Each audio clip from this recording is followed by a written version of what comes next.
Paul. Yes, this witness tampering, 18 U.S. Code 1512. Obstruction of federal proceedings, judicial, congressional, or executive. It consists of four somewhat overlapping crimes. Now, underline this from the Black's Law Dictionary. It describes obstruction of justice simply as interference with the orderly administration of law and justice. Yes. Now, I know for this reason theft and embezzlement statutes are beyond the scope of this report. And then there's two other earlier documents: perjury under federal law, a brief overview, yes. And then obstruction of justice under federal law, a review of some of the elements. Oh, contempt is a creature of statute. Oh, and common law described in but not limited to. Oh, now, how can you be contempt of court if you don't actually sign the protection order? Poach. I know.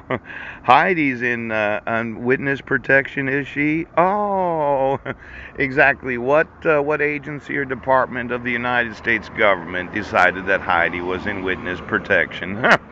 Now, as I remember it, she had abducted my sons on July 2nd of 2011. Yes. She ran to Clallam County, and I'll talk about that in a bit, but you issued a protection order without any notice to myself or any opportunity for me to be heard. Yes. And then you had me arrested for allegedly violating it. Yeah. 24 days before the actual arrest, where you served me the dissolution of marriage at the same time. Yes. But then you reissued it, and two court commissioners were involved in that while I was on trial.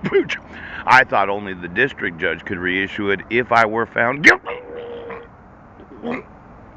Wait a second, is that an obstruction of justice? When court commissioners reissue protection orders while being on trial for the violating of a protection order, does that interfere in the orderly administration of law and justice? Now, I know you're sitting there. You're thinking to yourself, no, it doesn't. But anytime Brent Baston uses a minute order to obligate me to appear in court to explain why I'm on trial for violating a protection order that I was found not guilty of violating, yes, I think it does actually obstruction of justice. See, you can only have one judge. Yes. Oh, and Judge Kniebs, or should I say Court Commissioner Kniebs, when you reissued it for a year, yes. Well, there is the orderly administration of law and justice. And your thought was, well, we'll just arrest him today and say he's crazy.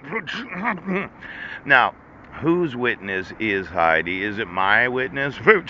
Let's say I threw around and I sued everybody. I mean, all those librarians that have knowledge of this, that are oaths of office. And could you get me the library trustees that are the trustees of the actual finances of every library? Yes, all state and federal grants to every library.